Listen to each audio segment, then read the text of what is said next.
Time alone is really good for your mental health, it's really good for your state of mind, and it's a good place for you to deal and challenge yourself. Relationship. I'm very happy being single. And I'm very happy where I am, and I've still got a lot of discovering and figuring out of who I am. So I'm being selfish right now.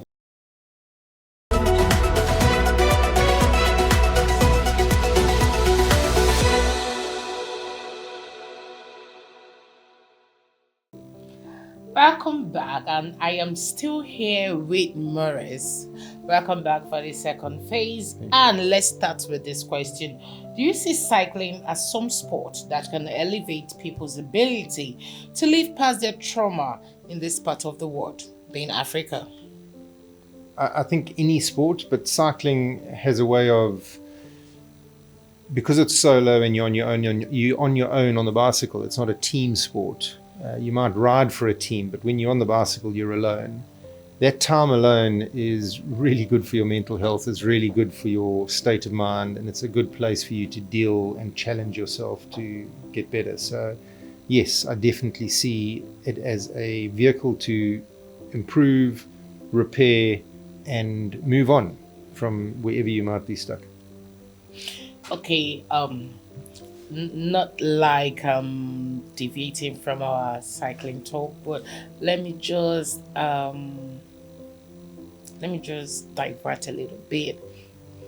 Talking about Africa as a whole, Africa is undergoing a government change, given the coup happening all over Africa, from Mali to Burkina Faso, and other attempted coups that have both failed. If these coups happen all over Africa and it affects you as a cyclist traveler, will it also give you a chance, or how will it affect you in general if a coup happens all over Africa? So, I mean, obviously, the recently we had the failed attempt in the Benin Republic. And I just left a couple of days before. So for the first time, I think it was fairly close to home, and I sort of thought, okay, I'm in Africa and I am taking a risk on my journey. You are warned as a British citizen, if you ask the British government and you tell them you're traveling to Africa, the whole continent is red, don't go. That's what you're warned. I have not had any risk or felt at risk or felt threatened at any stage. I've never felt that I was in danger. I have avoided certain areas, and when I plotted my route, I chose to go along the coast because the coastline tends to be the safer parts of the countries. But obviously, if something happened while I was in a country, of course it would affect me, and it might mean that I'm stuck there, or I have to ride it out, or whatever it might be. But just like the people who live there, I would have to look after myself, and I'd have to find a way to keep safe. And the way people have looked after me on this journey, I've no doubt that people would look after me even if there was a problem. Hopefully I don't get caught in the middle of a coup, but it is a risk I'm very aware that I'm taking, and it is riding through Africa and going to places. I'm very aware of the risk I'm putting myself in. It's well worth taking. Initially, before you started your journey, weren't you scared? Weren't you scared? Even with the country named Nigeria, with a lot of insecurity in Nigeria going on in the northern part and south part of Nigeria, were you not scared at all? I think I ask myself that question fairly often, actually. I think I might be a little bit crazy. There might be a touch of madness somewhere along the line. I don't get scared, and there's never been a stage where I want to turn around or stop the journey. So I understand what it is to be scared. I know what it feels like to be anxious, nervous, and worried. And I don't feel that, and I've never felt that. Before I left on the journey, there was never a stage where I sort of thought, you're crazy for putting yourself at risk. Oh. I don't feel like I'm at risk. I don't feel at any stage that I'm at risk.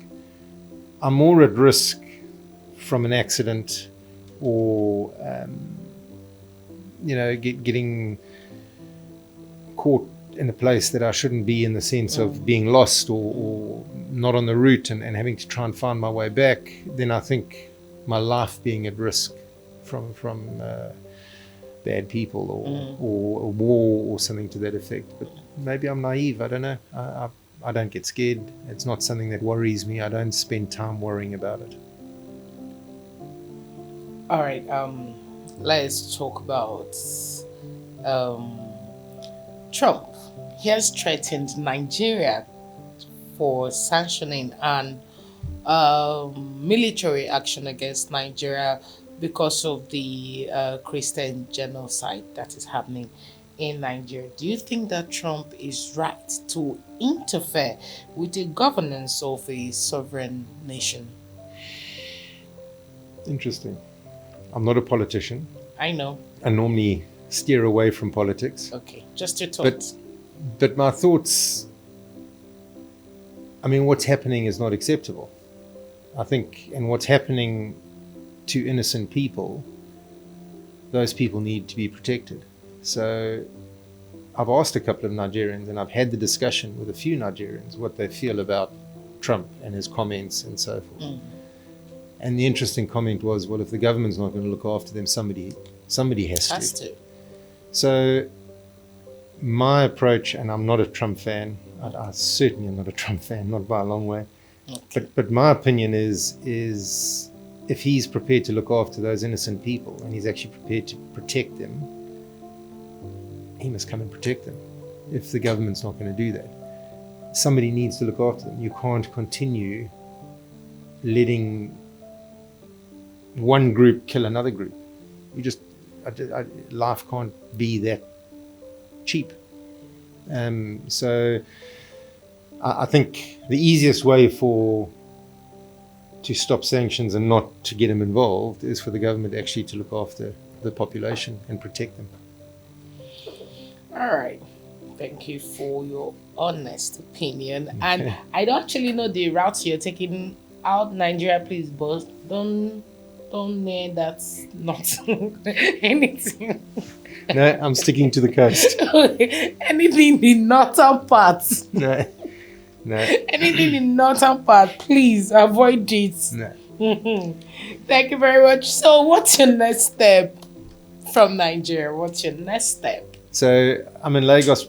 I'll probably leave Lagos on Friday, Saturday the latest, and then I'll make my way to Cameroon. So again, following the coastline, Cameroon, Gabon, Republic of Congo, Angola, Namibia, South Africa. So that's the route. I've got to go to Calabar to get my visa for Cameroon, and yeah, that's the journey from here. I wish you best of the journeys. So tell me your overall experience on your journey. It's far surpassed what I could have expected, and I know that this is just stage one of my journey. My journey will continue. Okay. I don't want it to stop. I don't see the life that I'm having at the moment. I am so blessed and so privileged to be able to experience what I'm experiencing, to grow as an individual. I'm certainly not going to stop for a while. So I will carry on writing, and I'll carry on exploring the world, and I'll carry on learning. My experience has been nothing but incredible. It's been amazing. Right from what I'm actually experiencing on the bicycle to the people who are following me and supporting me and reaching out to me. It's very uplifting and very motivating. All right. I'm just curious. This like my personal question. Throughout your life experience, are you married? I got divorced 18 months ago. Kids? 3. Would you like in one way or the other, think about having a relationship along your way, or you're not? Hold on, it's just a personal question. No. Or I know that a lot of people, when they're traveling along the way, at the maybe one point in time or the other, they end up falling in love with some African goddess and end up they don't go back to their country. That is how lovely Africans are. So I'm just curious. Is is it possible along your way, or you're not open to that? Anything's possible. But where I am right now, having come out of a 26-year relationship, I'm very happy being single. And I'm very happy where I am. And I've still got a lot of discovering and figuring out of who I am. So I'm being selfish right now. Yeah. I'm being very much about me and figuring out my life.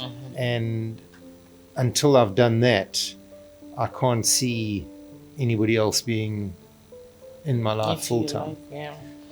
So I don't know what the future holds. I don't know where it goes. Okay, wish you best of luck with that one. So you have a GoFundMe? I do. Yep. So I can add the link to the GoFundMe. It's Unspoken to Unbroken. Okay. My platforms are all Unspoken to Unbroken on Facebook, TikTok, Instagram, YouTube, and anybody that would like to support me, what I do is I use the funds to travel to find children, to find cycling clubs, and then get kids back into school. That's the focus at this stage. All right, so we're going to add his GoFundMe account and link to this video, so please, you can support him and join hands to make the world a better place. And that will be all for today in the cycling journey of healing with Maurice. Thank you, Maurice, for sharing your story, and I hope and pray that people will learn from his story and be bold enough to tell their truth. Please do not wait for 43 years later to do that. Thank you very much for joining us, and I hope that the rest of your journey will bring you peace and the rest of your healing. Thank you very much. Thanks for having me. And just You're welcome. One comment. If there is anybody out there that needs to talk, all my platforms has a link to me privately. I do answer all my questions, and I love hearing from the people who are following and engaging with me. It would be wonderful. So if anybody needs any all means available to get in contact with him, to reach him. If you need to talk, if you need somebody to share your story with firsthand, privately or publicly, you can get in contact with him. We'll make available every means possible to get in touch with him. I still remain your host, Ojukwu Helen, and this is In Focus. Thank you for joining us in this lovely episode of cycling, healing by cycling. Thank you very much. Stay tuned and remain blessed.